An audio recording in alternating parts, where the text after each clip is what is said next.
They said there's 400 on there.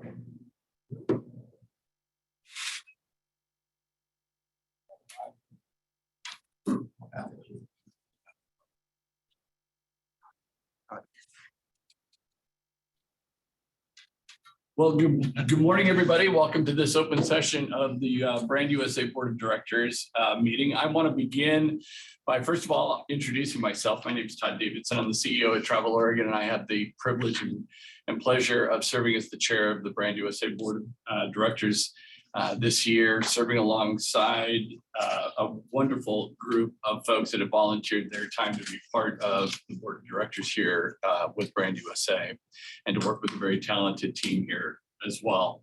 I want to begin though by apologizing for being a little bit late in convening our meeting today. So thank you for your patience. We had an earlier session that ran a little bit longer than we had originally scheduled. And so I appreciate everyone's patience as we were concluding that part and giving everybody a chance to stretch their legs in between before we convene this part of the meeting. So again, thank you for your patience and for joining us here today. With that, I will formally call this meeting of the Board of Directors of Brand USA to order.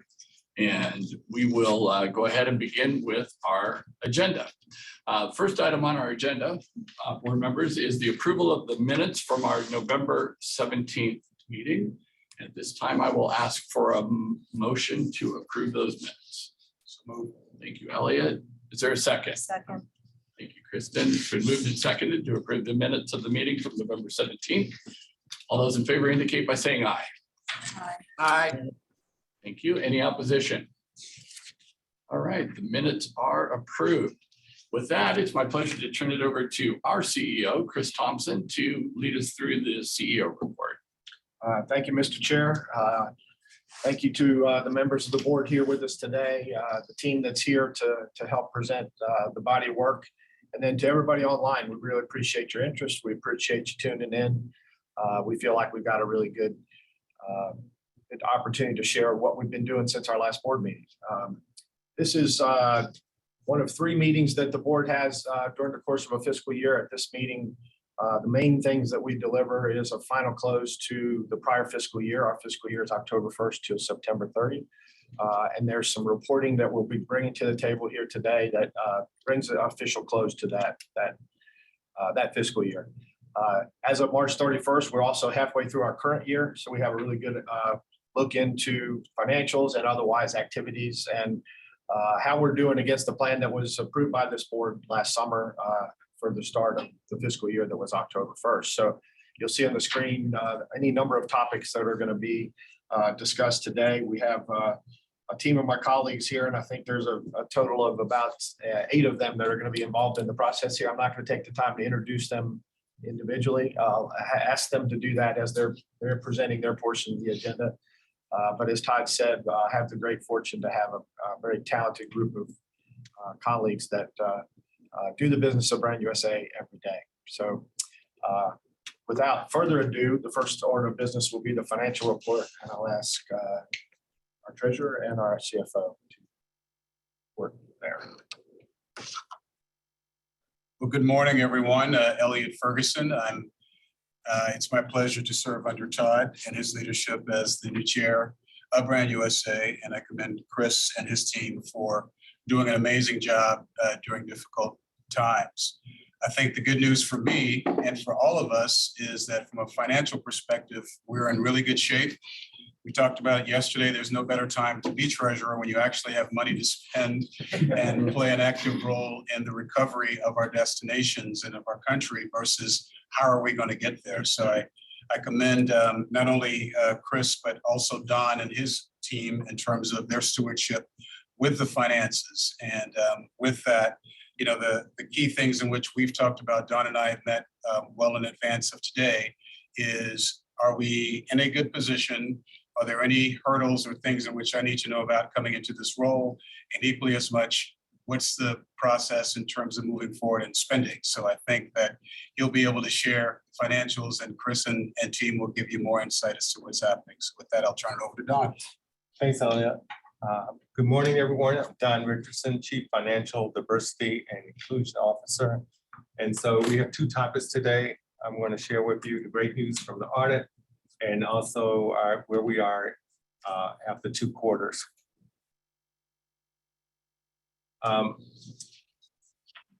We really have great news on around the audit. KPMG completed the audit in January. The audit committee met in February and received the audit. And we had received an unmodified opinion for 10 years in a row now. In addition to that, there was no material weaknesses or significant deficiencies in internal controls. And what that means is that we did not receive a management letter. So that's 8 years now. That's really the gold standard. So we put a bow on 22 in a good, very good way. Looking at the highlights from the financials, starting with partner revenue. Through March 31st, we booked $46 million. You can see the various categories, $27 million in partner cash contributions, $18 million in in-kind contributions, $200,000 in sponsorships. At this moment, we are forecasting that we're going to meet our yearly target for revenue. From an expenditures perspective, we spent $63 million to date. We're rapidly going to increase this expenditures in the next 6 months, but we will end up a little under budget. From cash flow perspective, as Elliot shared with you, we're in a very good place at this moment. And from the travel promotion fund, where we get our matching funds, we expect to get the full normal match of $100 million. So overall, we're in very good shape financially. Revenues, as I said before, we will hit those targets, and cash flow is just very healthy at the moment. Happy to answer any questions from the board. Thank you. Thank you, Elliot and Don. As I mentioned, this meeting is bringing a close to our fiscal year, and required by law is us producing an annual report. And I'll call on Aaron Woden Schwartz, who is our SVP of Corporate Affairs, to present the annual report. Thank you, Chris, and thanks to the board and thanks to the public for tuning in today. I am, as Chris said, Aaron Woden Schwartz, Senior Vice President of Public Affairs. And as Chris said, this is the time of year where we always bring forward our annual report against our activities from the prior fiscal year. So for folks that are interested, you can go to our corporate website, thebrandusa.com, where this will be posted in a couple of weeks, but you also there can see any of our prior year business plans, annual reports, and other kind of key documents if you'd like to dig into that history. This annual report is specifically mandated by the Travel Promotion Act, as well as some of the contents of the plan. And so ultimately what happens is we'll be sending this over to our friends at the Department of Commerce, who will process it and transmit it to the committees of jurisdiction on the Hill. We're really proud of this plan, and we think it really captures the spirit and color of everything that we were able to bring to bear as an organization in FY22 in order to help our industry recover, both at the community level as well as at the national level. So when you dig into this, you'll see everything from an analysis of the state of the industry, a comprehensive look at everything that we brought forward during the year, as well as some analyses mandated by the Travel Promotion Act, such as our promotion of rural and urban areas, the resource allocation by marketed media type, as well as the audit that Don just went through, and an accounting of how we did against our stated objectives. As a very brief reminder, this was the basic strategic engagement framework that we pursued throughout the year. This was the year that began on October 1st, 2021. And so it was during this fiscal year that the borders reopened to the world. And we really started by demonstrating that the United States was an open destination, as high quality as ever, and ready for the world to come back to our shores. We then moved forward, and there were a series of channels and tactics and activities that are detailed in that report that we pursued underneath that Prove We're Ready. We then transitioned to Welcome the World Back, which was an explicit outreach and invitation across channels to invite the world back. And this was really founded upon our award-winning United Stories creative platform. And then finally, we knew that there needed to really be an urgency to that call to action. So we really were focused on driving people down the marketing funnel toward activation, toward booking, understanding that our communities really needed to get heads and beds and butts and seats as soon as possible. And that became an important part of our tactics last year as well. One thing that you all will see in the report and that folks will see when this does go to the Hill and we post on our website, you'll see how we measured up against our objectives. I'm not going to bore everybody with all the details here, but suffice it to say, we had some really great attributable results at the macro level, as well as some incredible campaign KPIs as we rescaled up across all of these markets and the world began to move again in response. So we feel really, really pleased with the results that we were able to bring to bear. In addition to sort of our campaign and macroeconomic results, it was critical for us to help our partners reestablish their own presence overseas. And we spend a significant amount of time standing up those platforms and programs that only we can do at the national level to allow community and private sector stakeholders to get back to business and get back in front of the global community of travelers and travel trade. And then finally, we really did have a focus on making sure we were integrating critical themes such as accessibility and diversity into our content marketing. We even brought forward some groundbreaking studies to help our partners understand the commercial imperative of including some of these things in their own work. And then finally, of course, always keeping a focus on our compliance. You see here overhead is less than 10% of the total budget, full compliance with all of our bylaws and so forth. So this is a bit of a lightning round snapshot, but again, these are all very well detailed in the report that I look forward to being able to put out there publicly as soon as it's processed and sent to the Hill. With that, Chris, happy to entertain any questions anybody has. Otherwise, I'll turn it back over to you. Any questions from the board as it relates to the objectives? The annual report. One of the other things required by law that is articulated in the annual report is our annual ROI study. This is a study that we started back in 2013 to actually measure our deployment in market and its impact on incremental international visitation and spend. And I'm going to ask Rosina to bring forward. Well, actually, I'll do this. I got this one. So I can say we've been doing it for 10 years, started back in 2013. So the year 2022 was the 10th year. This is an aggregate. This is a visual representation of the aggregate impacts over the course of those 10 years. So over those 10 years, we've managed to influence 8 billion incremental visitors who spent $26.4 billion. When churned through the economy, that equated to over $58 billion in total economic impact, over $7 billion in all taxes collected at the state and local levels and all the way up to the federal level. And on average, it supported 37,000 jobs. I will say that this 10 years included 2 of the last 2, which were COVID years, actually 3 counting portions of 22. So back in 20, when the borders closed for the entirety of 21, and then a good portion of 22, we were dealing with a pandemic.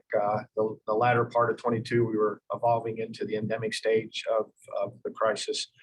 So the numbers were extraordinarily low in those last 3 years, but even given that, the aggregate impact has been very significant. And even when we had scaled our activities back to about 10% of what they normally are at the depth of the pandemic as a result of what was happening and what we couldn't do normally, we were still able to generate some good ROI numbers with that we were able to put into the market. So very proud of that. I would say this is a great representation of individual contributions to a great collective effort.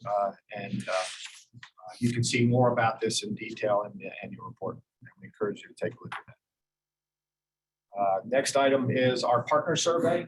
We reach into every year into the partners that engage with us, the ones that contribute the cash, the ones that contribute the in-kind, and then as we take all of our owned, our earned and our borrowed assets and package those for in cooperative marketing, these are the people that give us the a good pulse on how we're doing. So I'll ask Cassidy Bailey, who is our VP of Partner Engagement and Planning, to give us the results of this year's study. Thanks, Chris. So as Chris mentioned, at the beginning of every calendar year, we do a push for our partners to fill out this anonymous survey And our main overall measurement is agreement with the statement that Brand USA provides value to our partner organizations. And we're pleased to report that since this survey's inception, we've always maintained at or above 90%. So this year is no different. This year we received 125 responses and 37 open comments. The majority of those comments were positive and complimentary of the partnership that Brand USA provides. So we've selected a couple of those on this slide and the next slide. So again, for both providing value and maintaining partnership, we've achieved at least 90% positive response for the past 5 years. And something else that we're very pleased about is that partner satisfaction has gone up to 100% for our non-DMO partners. So we're always trying to think about the value proposition for different types of partners that we can provide and to help meet our collective objectives together. So right now, we're at the point in time, I'm working with Rosina and her team to do some deeper analysis of anything that needs to be addressed from specific organization types or contribution levels. But we wanted to thank everyone on the call that has given us feedback to help the survey, good or bad, because it's the only way that we can really get better. So appreciate everyone's participation. Back to you, Chris. Thanks, Cassidy. I'll make a similar comment as I made in the ROI study. Going back to this, those last 3 years in these bars are what would be considered the COVID years. A majority of 20, all of 21, and a good portion of 22.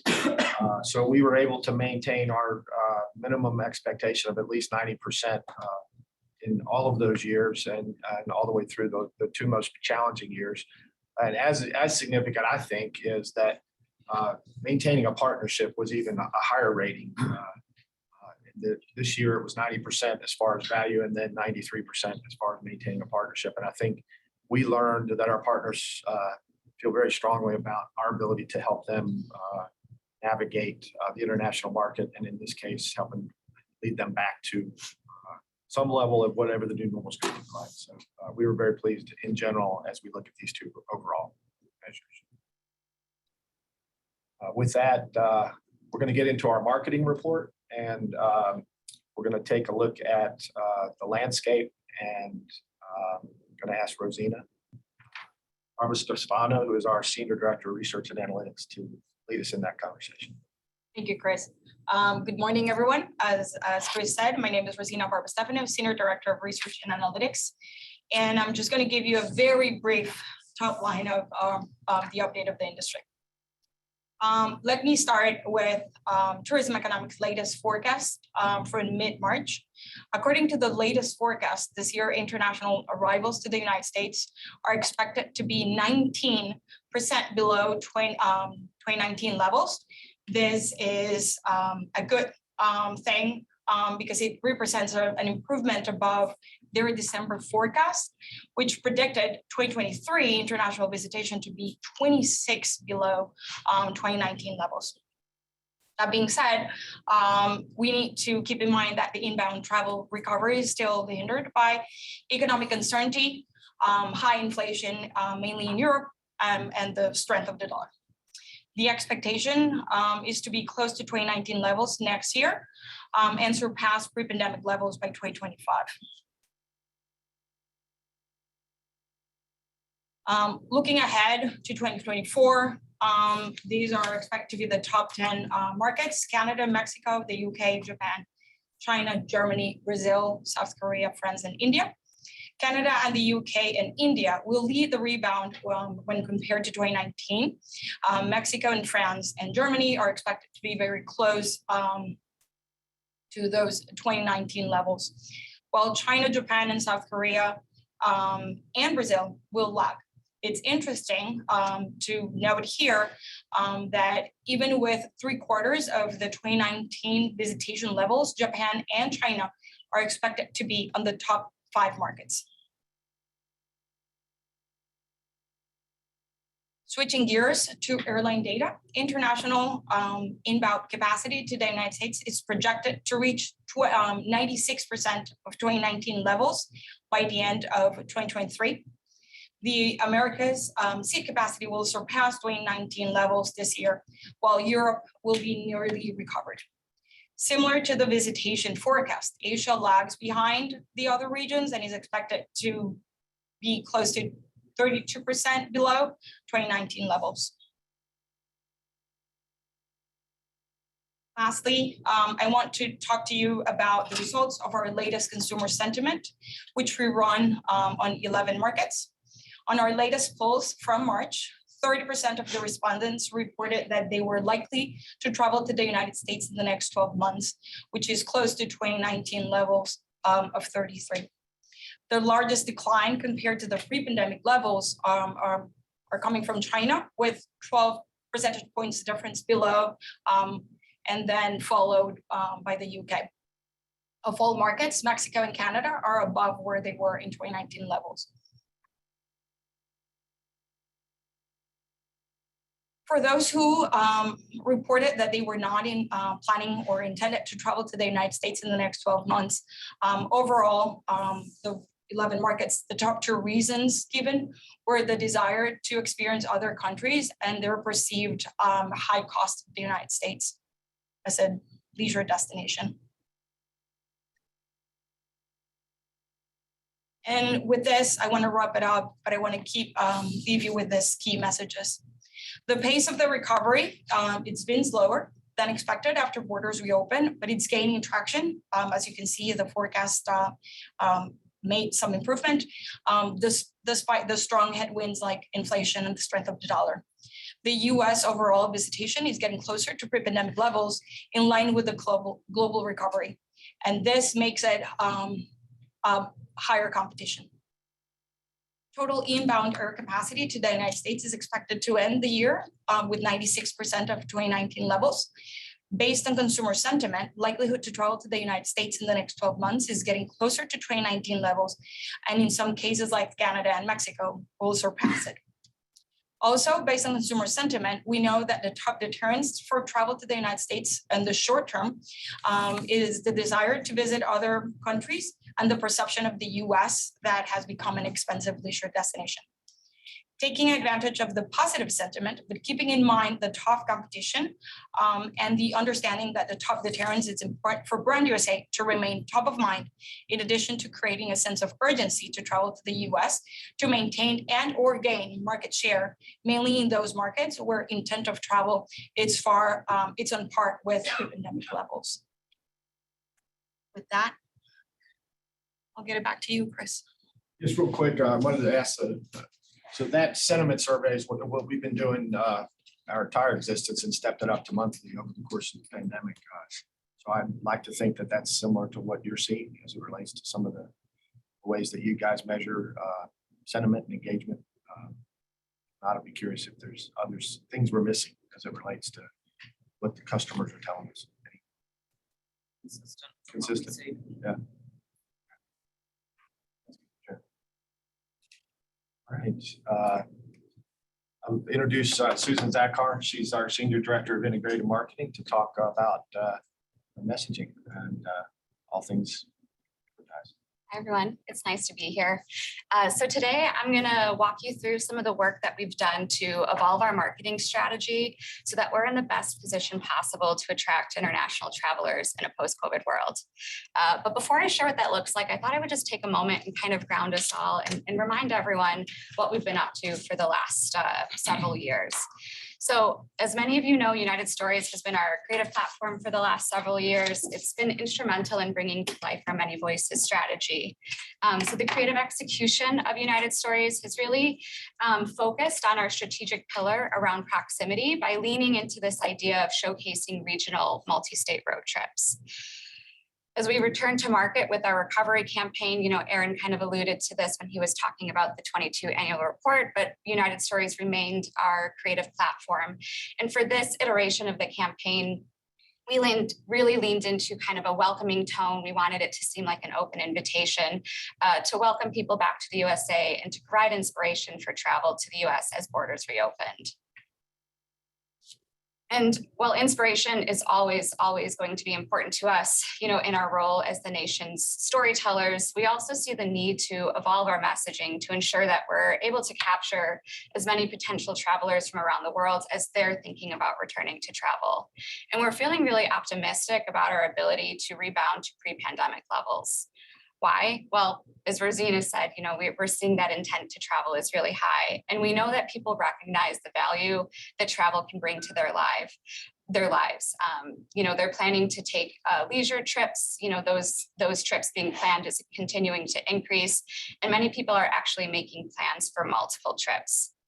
And despite a lot of economic uncertainty around the world, nearly half of the respondents from a global Expedia survey say that their travel budget is going to be larger than previous years.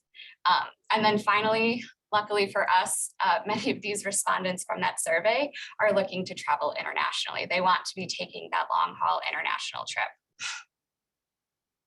So with all of that in mind, we know that we need to make sure that we remain top of mind as people are starting to think about travel. And we need to deploy a marketing strategy that's going to put the USA at the very top of these travelers' consideration sets.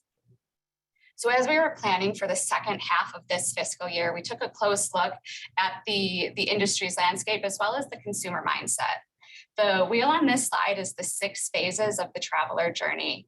And if we want to be at the top of that consideration set, we know it's really important for us to have a presence in each of these phases. And I think especially for our case, it's really important for us to have a presence within those first 4 phases so that we're making sure that we're aligning our messaging strategy and our media strategy to those moments of impact for the consumer journey. So taking a closer look at those 4 phases that we're really be focusing on, the inspiration phase for us is going to have a branding focus. I'm going to introduce a new campaign in just a moment to show how we'll be addressing that phase. Dreaming is going to be longer form, more in-depth content. This is a perfect spot for our United Stories hero videos, which really gives consumers a deeper dive into specific travel experiences within the USA. In that shopping phase, our creative is going to appear in pivotal moments when we know that travelers are they're open to planning a trip, they're trying to decide where to go. So this is really, a good moment for us to have influence on that decision. And then finally, with booking, the travel trade, they're promoting the US through many of our co-op campaigns to their specific audience, which is just a great opportunity for us to create a really nice multi-touch point campaign.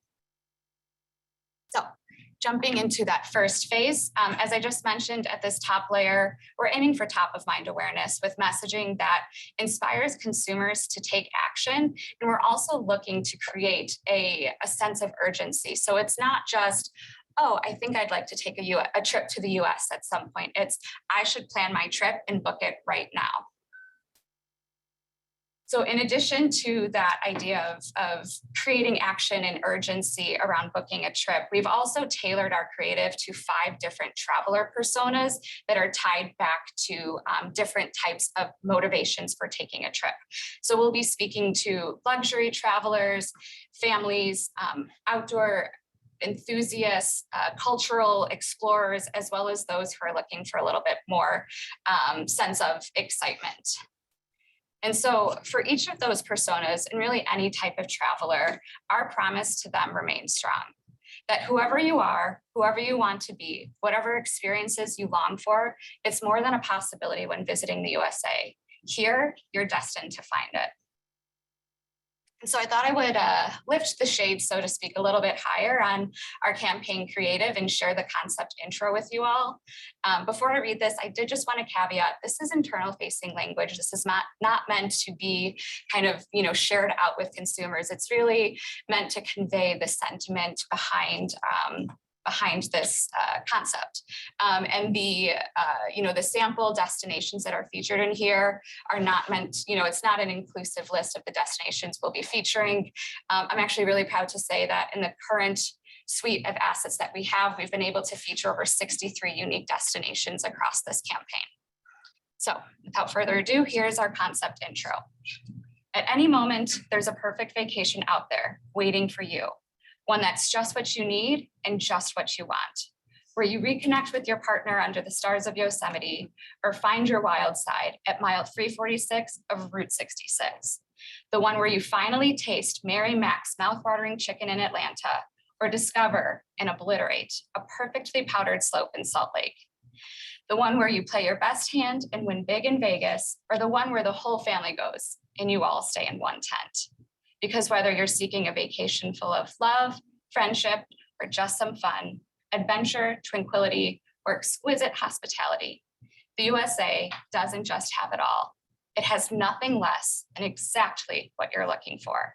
That's why, when it comes to considering your next vacation, only the USA has the right to say, this is where it's at. Now, I'd like to share one of our videos with you. This specific example is speaking to those excitement seekers.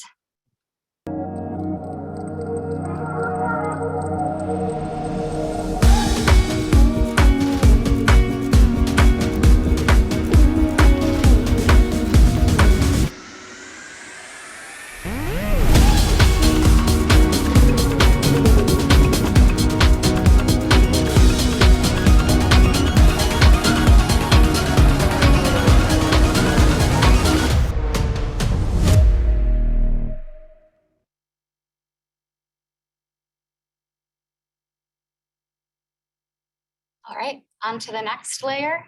So for the dreaming or the education phase, this is when consumers are looking for more in-depth information around destination experiences. So we'll be leveraging our United Stories creative to showcase those regional multi-state road trips or itineraries. And I'm excited to share one of our newest United Stories videos. This covers Utah and Arizona.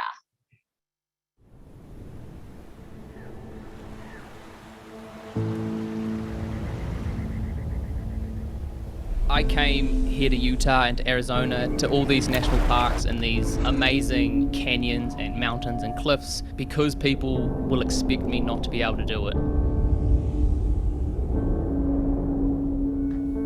I've been pushing myself since I was 18, and this was just another way to push myself even further out of my comfort zone and to have new experiences that I maybe never would have had before.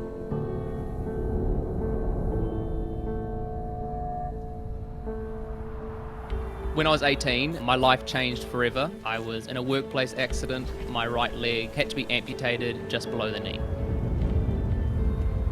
I've always loved running. I've used it to sort of emotionally reset a lot of my life. I think that's a part of the reason that I really love this area as well, because I could just imagine running in Utah and Arizona. I could imagine the wide open spaces and I could just go for as long as I wanted to.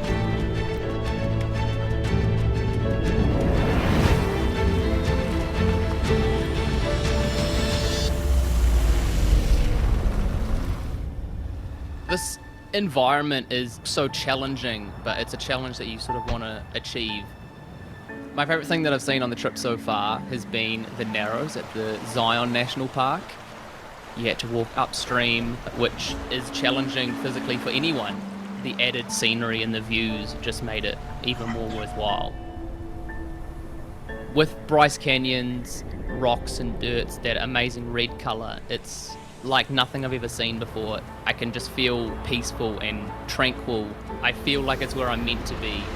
I can emotionally connect with the earth. As a human being, it's incredible being amongst this backdrop and this scenery because it just shows you how little you are compared to nature. And there's actually these huge landscapes outside that we don't explore enough and we really should be exploring.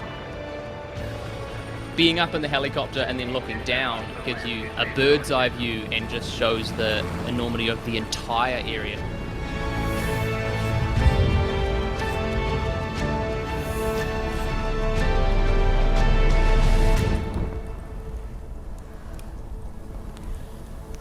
I've seen nature that we just don't get back home. I've seen colors of the earth that I didn't even know existed. I've just seen a completely different side of the planet that I didn't know existed.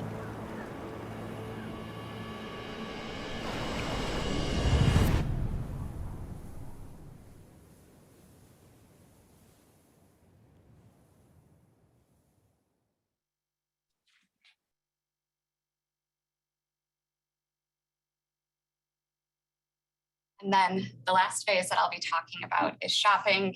So for this phase, we'll be deploying, this is where it's at, creative assets to have kind of, some consistent messaging in market. And these assets will be present in places where we know that we can achieve maximum impact when consumers are kind of in that shopping mindset.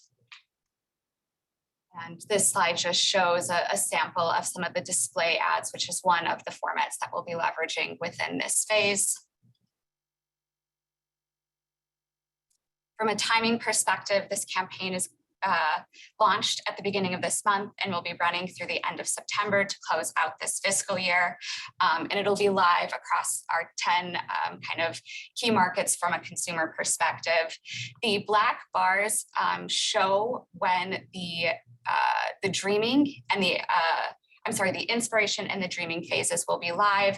And so we've kind of picked these areas to plus up with those phases based on when we know our peak travel times, and then backing out from the average booking window so that we could determine the most opportune times to be in market for that.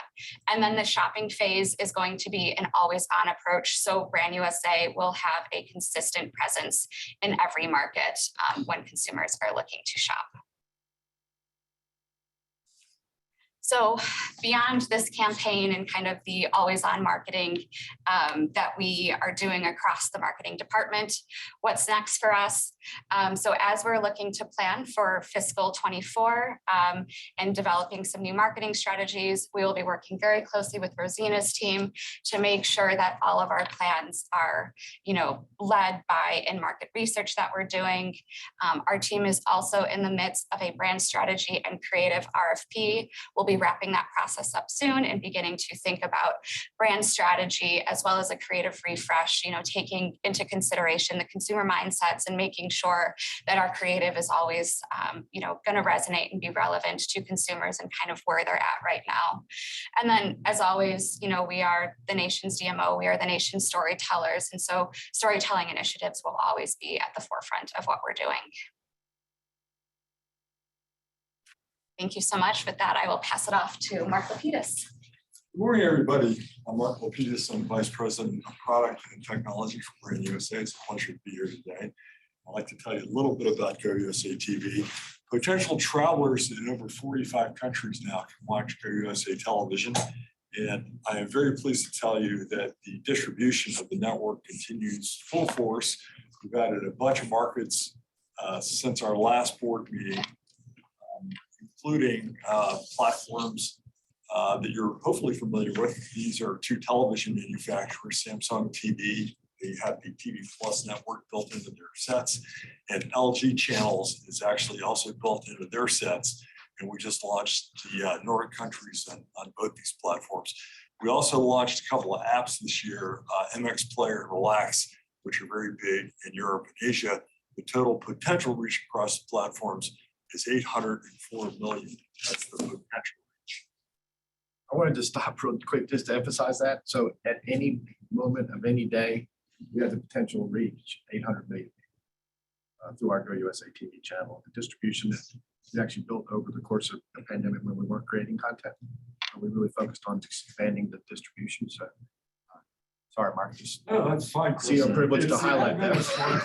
It's made all this possible. The reality is that a few years ago, we would never have been able to watch our own broadcast network. Far too expensive. Even cable would have been out of the question.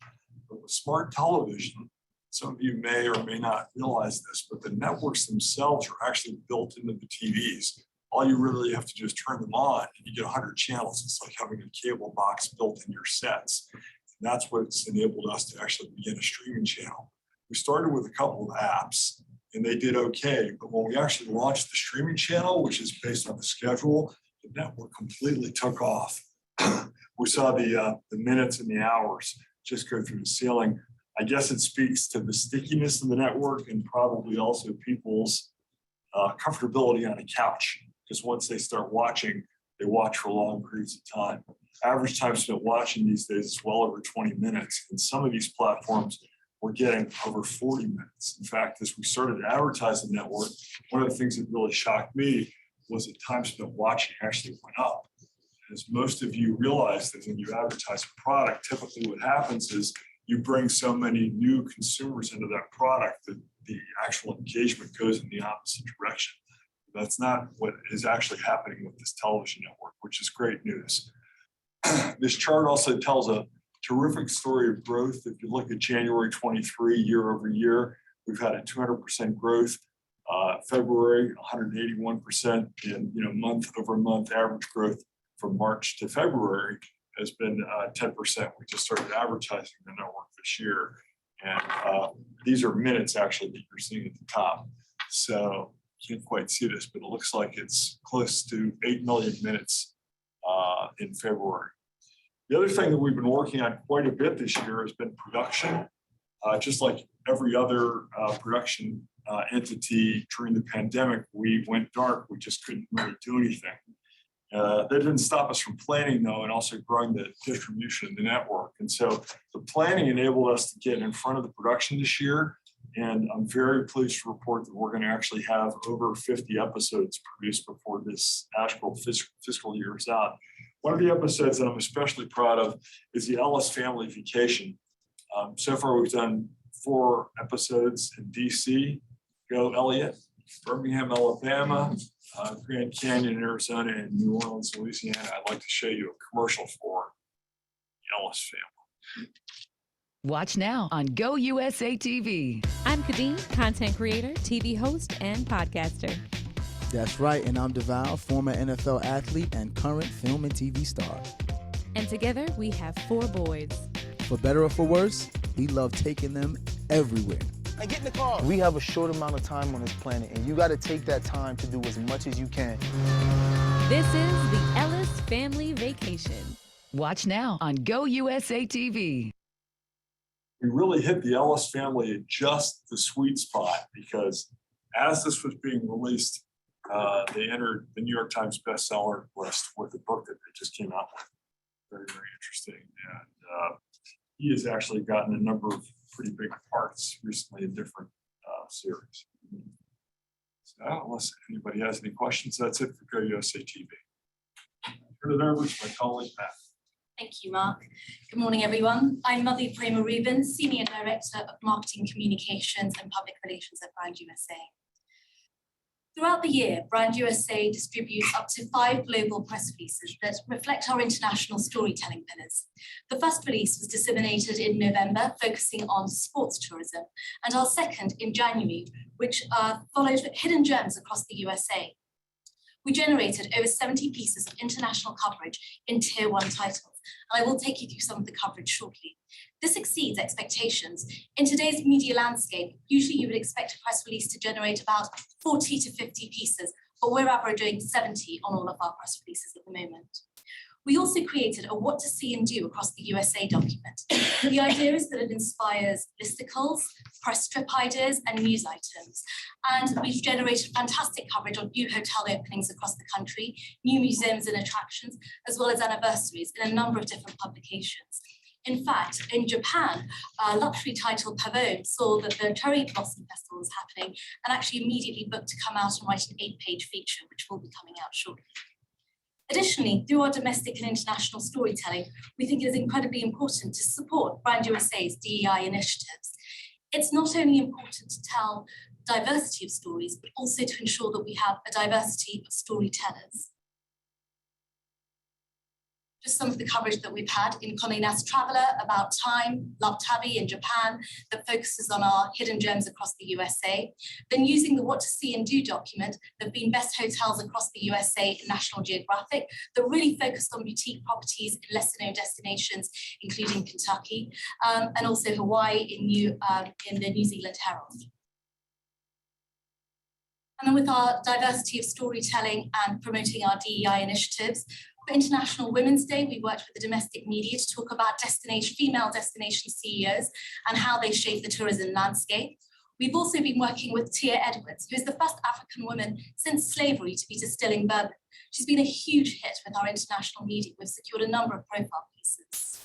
And iNews in the United Kingdom, we worked with them on a piece of 33 brilliant new reasons to travel to the US, focusing again on a number of various DEI stories, including the 50th anniversary of hip hop, as well as the opening of the International African American Museum that's opening this June in Charleston.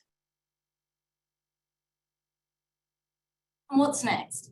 We really believe that the best way to get these in-depth features that get under the skin of the destination is through group press trips.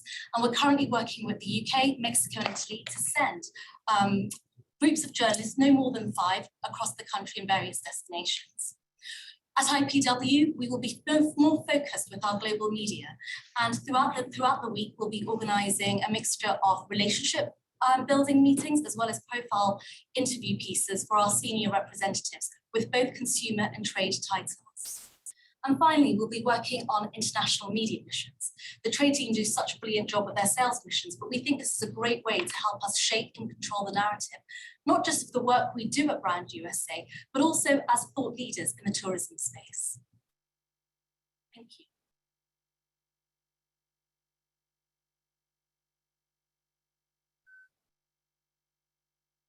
Good morning again. Cassidy Bailey, Vice President of Partner Engagement and Marketing. So I wanted to give you an update of where we are with our partner marketing for this year. So our partners are back up and running with us through our partner program opportunities. In the first 6 months, we are tracking about 90% of partner participations for the entire year of FY22, which is over 1,000 participations across our opportunities, representing 259 partners. So we're offering 53 unique programs this year, and we're really proud to welcome 7 first-time contributors to the fold, which has just surpassed FY22, of which there were 6 new partners. And these campaigns truly provide significant impact, and there are a lot of them.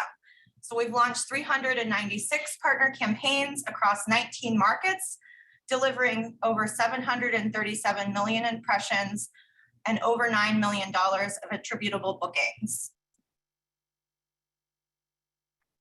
So next, I wanted to walk you through a great example of a strategy that was customized for Visit the Palm Beaches by our programs team. And I wanted to share this not only because the campaign was successful in results and leveraging our partnerships, but also because the campaign elements hit upon several of the pieces of the consumer journey from awareness to bookings that Susan just described. So you can see here the campaign elements. So a little bit more awareness building at the top of the funnel. We had out of home with taxi wraps. We also leveraged our partnership with Outfront Media for an out of home campaign featuring static and digital ads for 17 weeks throughout Toronto. On Rogers Media, we featured Visit the Palm Beaches for 3 days live on location. So anchors from Breakfast Television, which is kind of an equivalent of Good Morning America in Canada. There were 3 days of contests, giveaways, and 9 weeks of a TV campaign on City TV for Rogers. And it was really successful because it was in the dead of winter in Canada. And these anchors were kind of basking in the warmth of the Palm Beaches, promoting these contests. So I'm sure it was very, very enticing. We also leveraged some programmatic media with Brand USA's program, which leverages first-party data to target more qualified audience. And finally, the campaign was sponsored by Air Canada. So they provided support through media on their channels, as well as airline tickets for the contest. And the whole campaign utilized Air Canada and the call to action.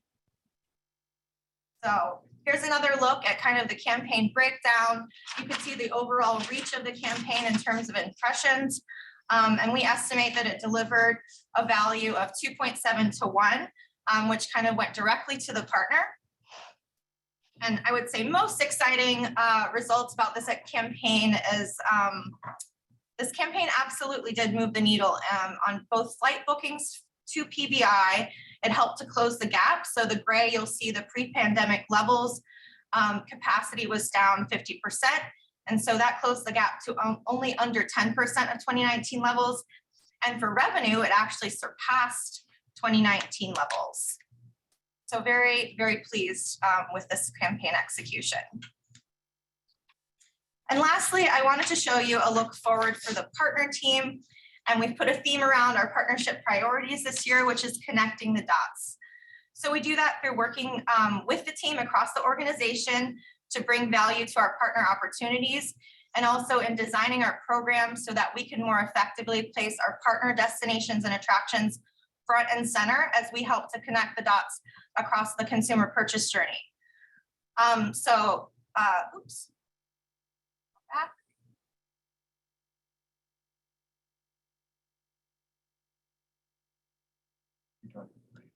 Here we go. So yeah, we continue to work with our, to offer partner opportunities that are customized and integrated within our consumer campaigns.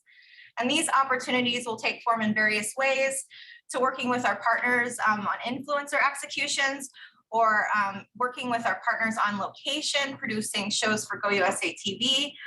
But it's also offering partner programs where the media targeting is driven by data gleaned by Brand USA paid media spend. So both on the content development side and the distribution side, we're working towards lowering the barriers for our partners to reach international consumers. And so that also goes for in-market collaborations with the global trade team that you'll hear about in a minute. So from working together with them to bring our partner opportunities to participate with us in Brand USA events or mega fams, to bringing them unique in-market opportunities to participate in. The global trade team is always looking for new ways to feature our partners in market. And so we're committed to supporting partner recovery on the trade side as well. And we continue to place an emphasis, as Susan mentioned, on regional opportunities for partners to work with us on that regional basis to promote experiences that resonate with the international traveler. And this is certainly not a new priority, but we continue to find ways to connect the dots across the experiences we have to offer as we're developing these co-ops for our partners. And finally, we have a passion to bring together resources for our partners to easily access. So last year, the trade and research team made significant strides with our market information tools through the International Pavilion and the Interactive Data Dashboard. And we're continuing to develop a central partner resource center and a partner portal. So we're hoping to award a vendor who participated in that process in mid-May. And so this is an exciting moment in time for us, and we're so pleased to see such great collaboration already in 2023.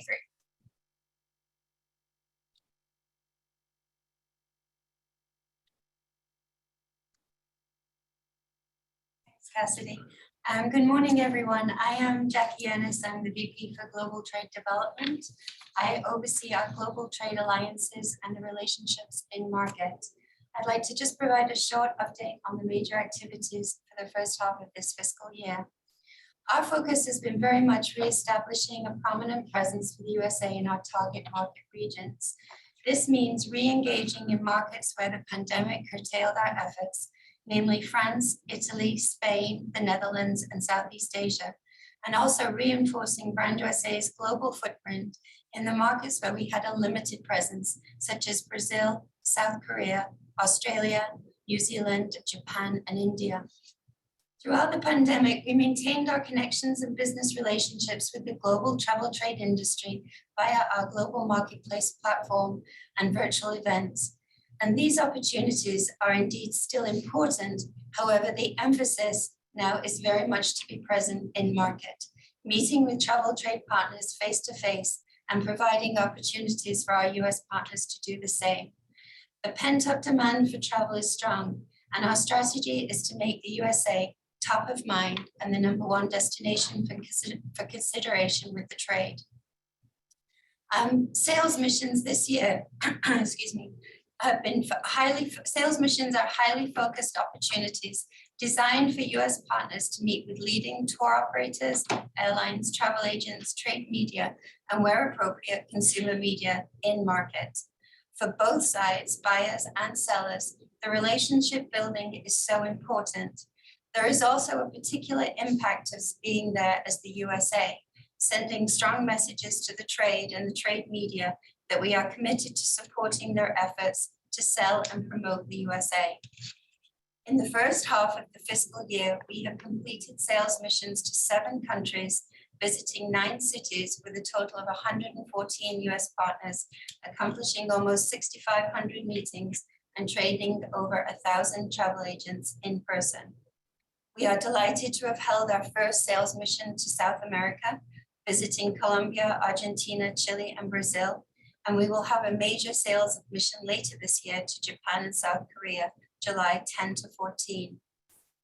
Just to provide a sense of the mission structure, I'd like to show a short video of the Mexico mission, which this year was held in Mexico City and Guadalajara, featuring B2B marketplaces in both cities, agent training in both cities, as well as consumer and trade media meetings and enrichment sessions in Mexico City.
Throughout COVID, we mobilized our international teams to engage with the global trade via webinars, and we have continued to utilize what is an incredibly effective tool to educate thousands of new agents who have come on board since the end of the pandemic.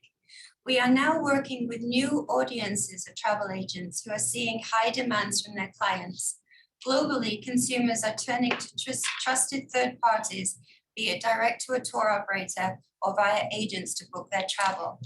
In what is still a volatile environment in many ways, many consumers, and often high value consumers, want the added reassurance of booking via the trade. And we want to ensure that the trade has the confidence and the expertise to book the holiday of a lifetime. We are continuing monthly webinars in many markets, and this last 6 months we have completed 24, reaching an agent audience of over 2,500. That said, demand is high for in-person events, and over the last 6 months, we have executed 47 trade events globally. These events can be anything from the celebration of Thanksgiving events like we had last November, special bourbon and bluegrass themed events, USA Days in Brazil. And we have also used the giant screen movie Into Nature's Wild in 13 markets and across 24 cities in the last 6 months. This movie especially is proving a great way to re-engage in all markets, as the overarching themes of wide open spaces, epic landscapes, and nature's beauty resonates with many post-pandemic. The movie inspires the travel trade audience as we recover from lockdowns and restrictions. We emphasize the natural landscapes, but reinforce the accessibility factor of our gateway cities and coastlines. Also, also in the last 6 months, we have sought to engage with our identified key partners in market and work with them on joint marketing campaigns. This is just a sampling of the companies. We are currently working on 65 such campaigns this fiscal year and still counting. These are either completed, ongoing, or in development for the best booking periods, and we are likely to add more before the end of our fiscal year. Via these campaigns, we utilize our funds to promote and focus on new product development and to, through, and beyond the gateway itineraries that showcase both the iconic destinations of the USA, but also the lesser known regions and the experiences that the States has to offer. Often these campaigns are multifaceted, using both digital and social media platforms, third-party advertising, e-newsletters, advertorials, agent trainings, consumer events, etc. We're also very happy to say that we completed our first MegaFam post-pandemic in last November, which also saw our first European MegaFam hosted by both American Airlines and British Airways, with 60 agents from 9 markets on 6 itineraries across the USA, with a grand finale in Fort Worth, Texas. This was our first MegaFam post-pandemic and a great way to get agents from the key performing markets on the ground and experience what the USA has to offer. A shout out to and a huge thank you to all of our US partners who made these trips so incredibly special. I also have a short video on this fan.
And looking forward to the remainder of 23, we have our signature UK and Ireland MegaFam actually starting this week. We've got 60 agents coming from the UK and Ireland, sponsored by American Airlines and British Airways. They'll be on 6 itineraries across the US with a finale in New York City. In June, we will host 50 Australian and New Zealand agents on a MegaFam hosted by Hawaiian Airlines on 5 different itineraries and visiting 8 states with a finale in Oahu. And then other key initiatives this year are next Tuesday, we kick off a 6-city roadshow showcasing Into Nature's Wild and in partnership with Colette Vacations in Canada.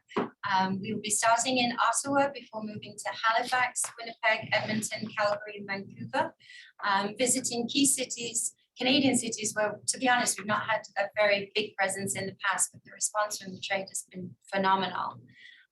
Also, Brazil will be showcasing both America's musical journeys, which the Brazilians love, and also Into Nature's Wild. 4 cities this fiscal year in Brasilia, Belo Horizonte, Manaus, and Belém. And then also, actually, there's another couple of road shows. We've got Korea in April, we're visiting 5 cities with Mode Tour. And then again, another 5 cities in the summer with Hana Tour. Special events in the UK this summer include a sponsorship of the Luna Cinema screenings. Luna Cinema has over 15 years of experience in running open air cinema screenings. They work exclusively with some of the UK's most prestigious sites on outdoor screening events. And this summer they'll have over 150 screenings, planning on attracting over 100,000 visitors.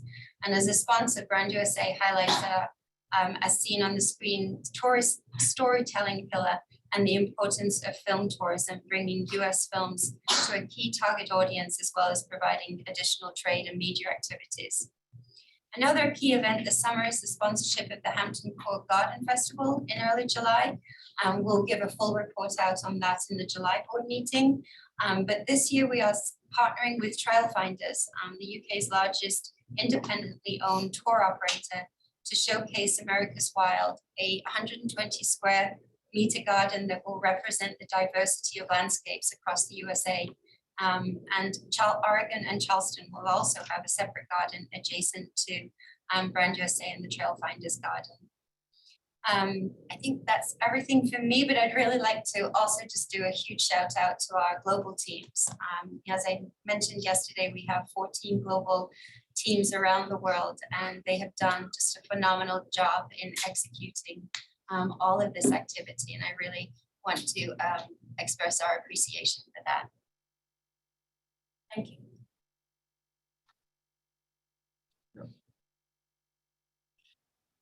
Thank you, Jackie, and thanks to the entire marketing team. We're going to pivot now to I think 3 special events in addition to these that we wanted to call out for the board.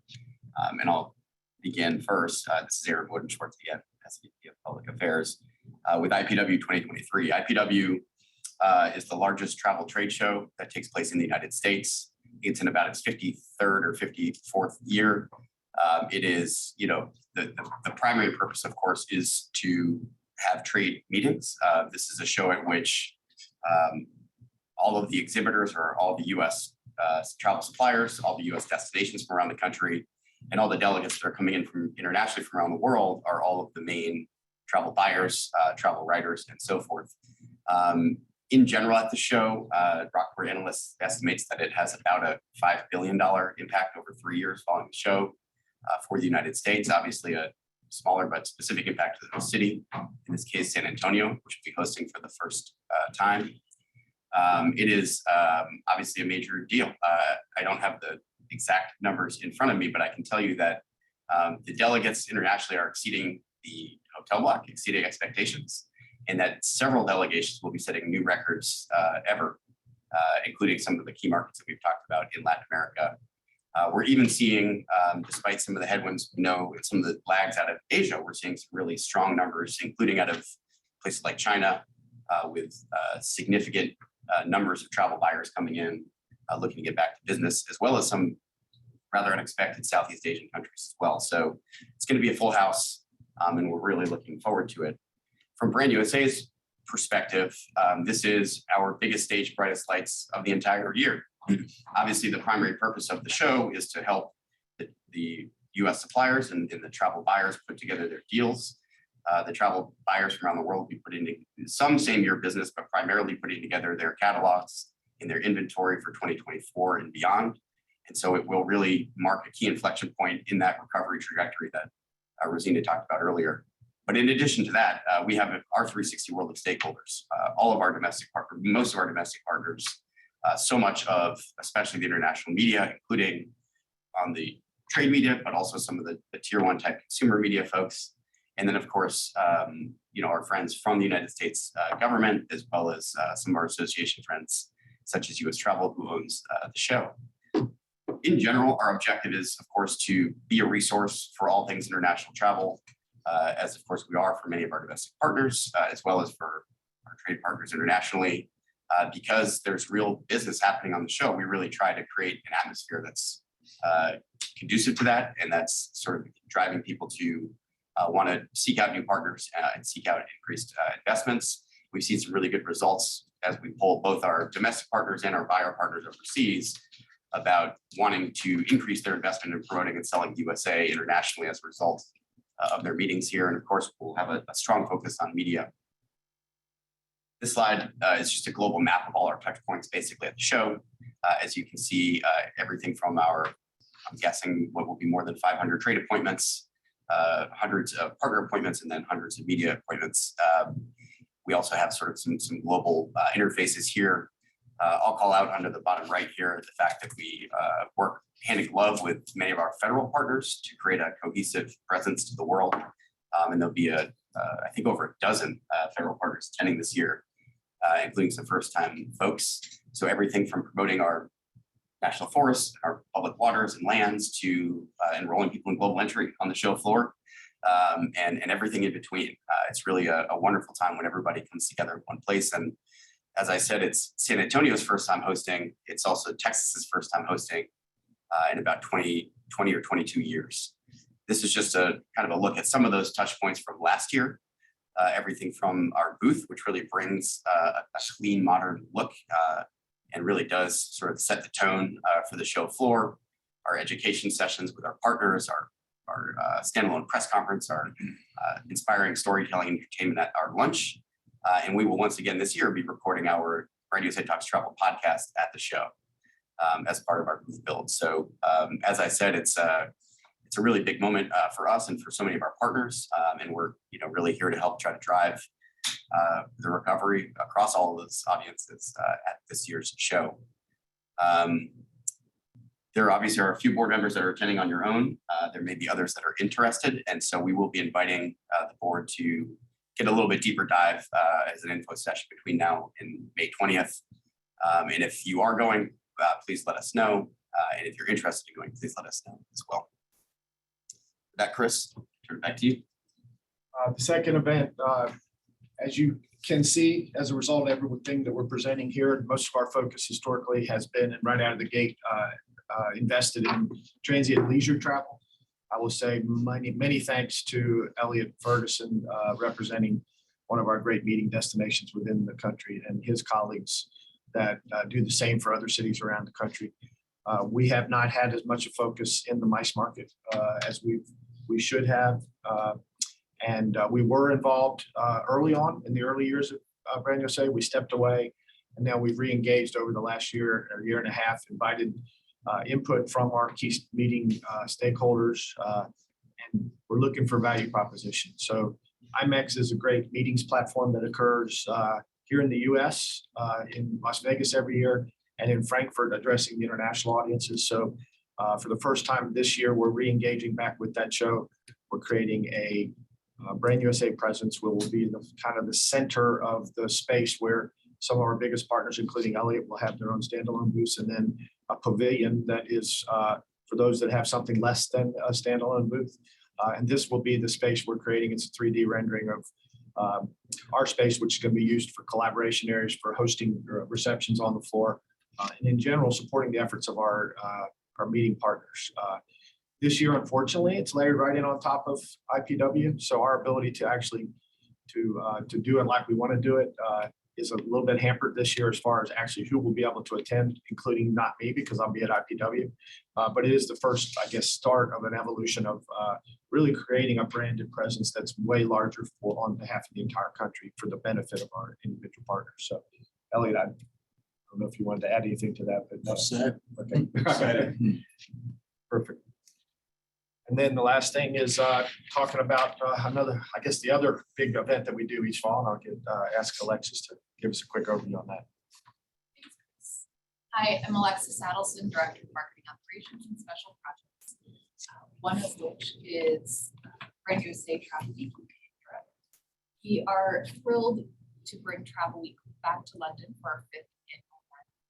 As a reminder, we created Travel Week in 2019 to provide our stakeholders curated, highly productive and valuable meetings-based event that brings together U.S. destinations, attractions, tour operators, and other exhibitors with top quality UK and European tour operators to plan future international travel to the United States. Across the week, attendees will engage in the core elements of Travel Week, which include meetings, networking, and enrichment. This year, as we did in Frankfurt in 2022, we will have 3 simultaneous events: Brand USA Travel Week in Europe, Brand USA Media Forum, and Brand USA CEO Summit. Thank you to all of our partners who registered for Travel Week 2020. This year, we have more partner interest than ever, and although we are not able to accept everyone due to capacity constraints, we do continue to identify ways to accommodate more exhibitors each year. And this year, I'm happy to say we will be bringing more exhibitors than ever to London, with over 130 organizations. And we do have a number of exhibitors sharing tables, but also we've developed a new platform for our RTOs, our receptive tour operators, to meet with buyers throughout the week, which accomplishes 3 goals.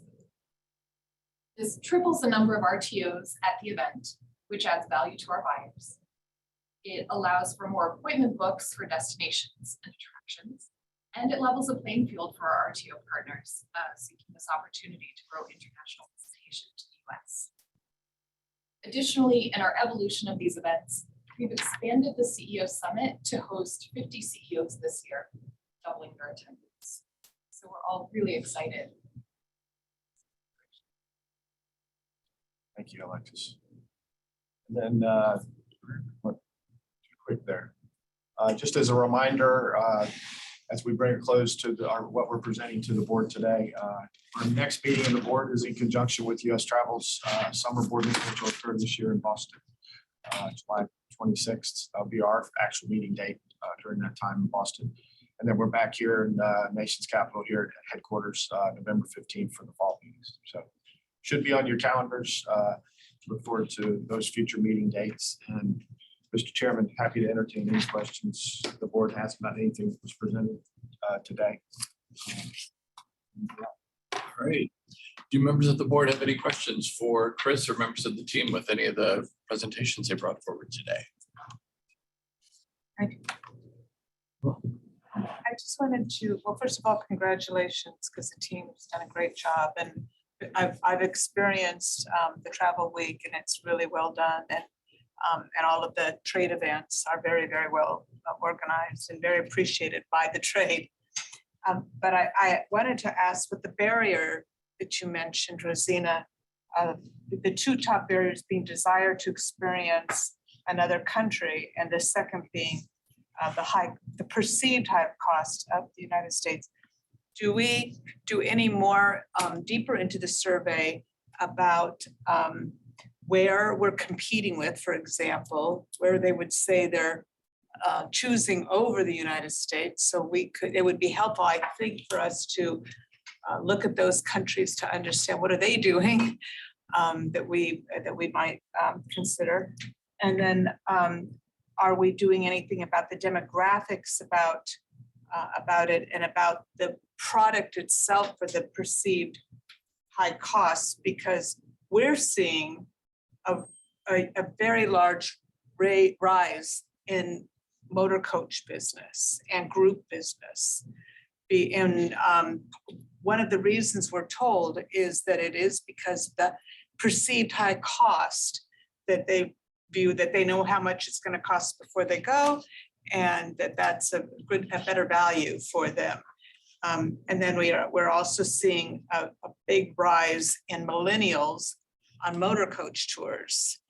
So that's good news, but that also is, I don't know if we get that information, that kind of demographic, it might be helpful for not. Sure. In terms of the polls, we don't go deeper into the survey. However, we have research set up to develop deeper understanding of where we're competing. As well, we also support on visitation forecast globally. So we know where else we're losing or who are we competing with that we need to be concerned about. Happy to share that with you, Noel. Regarding the type of travelers, we are very excited, or at least I am, we're going to be launching new studies to get deeper into the motivations and who we should be targeting in each market, because it certainly varies by market. We have to do it on a market basis. I can add just a little bit of color to that too. The first thing is just the strength of the US dollar compared to their local currencies. And that's a kind of what is contributing to the perceived high cost, is just the comparison of what it would take them to come to the US compared to what it would take them than pre-pandemic. And one of the ways that we're responding to that is in some of our messaging around the experience that you can get in the US. You can get multiple trips or multiple experiences in one trip, so multiple vacations in one trip. So that proximity pillar that we have in terms of you can come skiing as well as you can have a beach experience all in one trip and then just a flight in between is a piece of some of the communication that we're having to combat that. The other, in terms of desire to visit other places, you take Europe, for example, the proximity of the multiple countries that they have in Europe, the ease of access in terms of driving from destination to destination. A lot of Europeans stay in Europe just generally. So that is a factor that we're trying to combat by really showing that the experiences in the US are can only be found in the US, and that if you want those experiences, that you have to come here. So there's a bit of a marketing response that we have, but to Rosina's point, we are looking to dig deeper into that as we evolve our marketing strategy, because those are real things that we need to look at as the world opens back up, and if we want to remain a top destination. I agree. And so what I meant was long haul, of where we're competing on the long haul. From our experience, Europe though does compete well. I mean, the state of Florida competes well in Europe because people choose to go to Florida instead of go to Mallorca if the price is right and if there's availability and everything. But so that's where the destination, we're also seeing the South, a lot more demand for the South now, the Atlantic Gateway and such. So that, and it's perceived as being good value is what we found. So I just didn't know if that would be helpful for us, having more of that information. And my last question was about the vaccinations, because we've been told by the tour operators overseas that 25 to 30% more people want to come to America if they can come without a vaccine. I'm not sure where we're at on that. So we'll say we're hopeful. I guess there's an announcement in May talking about how we're going to move beyond. Oh, that's pandemic. good. So we're hopeful. That's good. We'll see what happens. Thank you. Unfortunately, that one's out of our control. I know, but anyway. Yeah. Thank you, Noel. Appreciate the questions. Any other questions from the board for Chris or from members of the team? If not, I know we also open the forum for any questions that our audience may have. So Aaron, I'm going to ask you, I know you usually shepherd this part for us. Have we received any questions? We do have a couple of questions. There's also still time for folks to, I think, type their question in the question box. So the first question I'll delegate primarily to Jackie, but Stacey or others from the marketing team, feel free to chime in. And the question is specifically about Brand USA's activities in Southeast Europe, and whether or not we're sort of taking a look at that region of Southeast Europe in particular for any sort of B2B activities or education and training programs, and where that lines up on the priority Like list. Italy? Southeast Europe, I would describe more as east of Europe. So probably more like some of the things that we've done in Croatia over the last year, things like that. I think just to initially address that is that we do invite the top US operators or top operators selling in the United States to Travel Week. We purposefully do not include lots of those tour operators.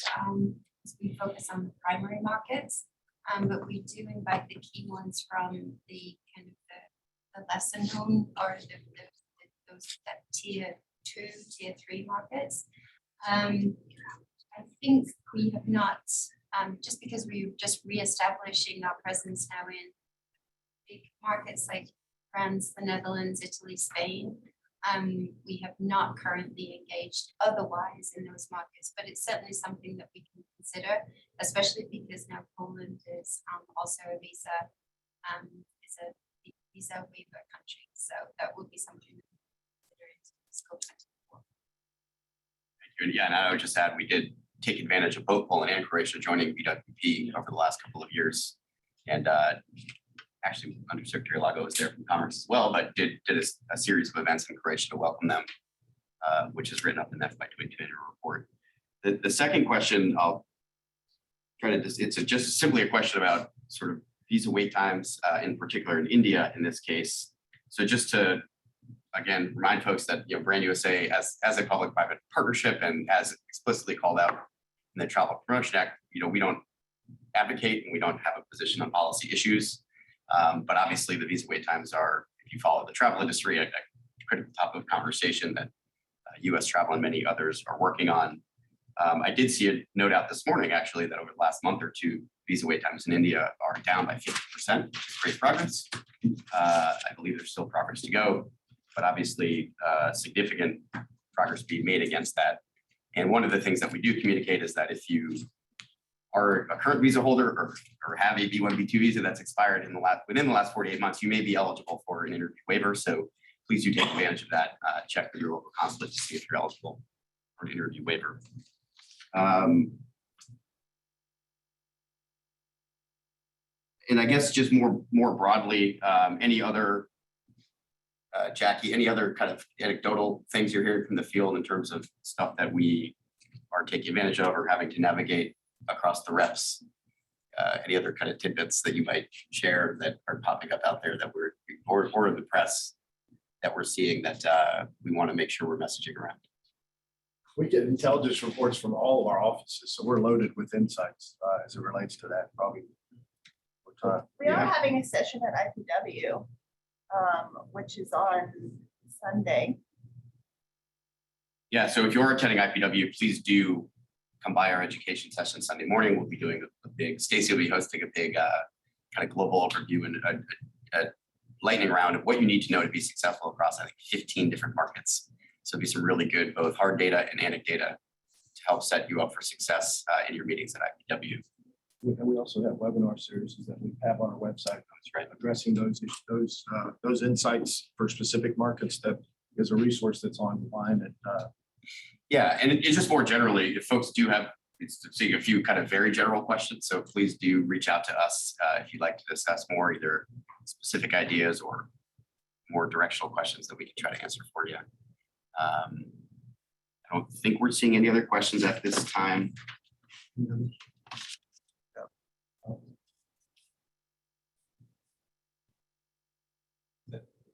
Let's see any further. Mr. Chair, that's all the questions and extent of our program today. All right. Well, let me just conclude then by thanking everybody for joining us online. Again, my apologies for us starting a little bit late because the previous session ran over, but I appreciate your patience with us and most importantly, your engagement with this board and with the staff team here at Brand USA. The results of the partner survey are nothing short of impressive when you're seeing 90% and the higher satisfaction ratings from your partners in terms of the value they feel they're getting from their engagement and the benefits to their destinations and their businesses as a result of that. So certainly grateful for that. I was remiss at the beginning of this meeting in not welcoming our 3 new board members. And I do want to thank you all for, again, for raising your hand and saying that you would be willing to participate in this manner. So Stephanie and Tim and Alan, thank you so very much for being part of the board and for the expertise and the wisdom that you're going to bring to our deliberations during your tenure. Appreciate you all very much. Also want to acknowledge Julie Heiser. You thought you could slip in. I tried, but I was really quiet. And I'm sure most of the folks that are even joining us online know of Julie, famous in song and story. But Julie, thank you for joining us here today. Julie's with the National Travel and Tourism Office. Her work on behalf of the federal government, representing the federal government in the work with Brand USA and with so many of us across the country, longtime friend of the industry and of mine personally. So Julie, just thank you for being here today. I really can't beat these guys. Yeah. Appreciate that very much. And I want to give a very special thank you to Chris and the entire Brand USA team. I said it last night when we had an opportunity to have dinner together, but the value that you bring to our work, I can speak somewhat provincially from a destination standpoint and tell you that there are markets that we're able to be in as Oregon because you're so strong in those markets. The value that you bring to our destination, and I know to so many across the nation affords us the opportunity to probably go beyond the 3 or 4 or 5 markets that we'd probably have the budget to go into, and instead we're able to be in 12 to 15 because you make it work. And you make it affordable for us to do it. You make us that much more impactful when we are. And I know it's the village that is Brand USA, but I just want you to know it doesn't go unnoticed by me and the other members of the board that work together every day. So thank you, Chris, and thank you to all the members of the team for what you do and what you mean to all of us. So with that, board members, thank you for your time here today and for our time together over the course of our meetings over the last 2 days. We are adjourned. And possible in second.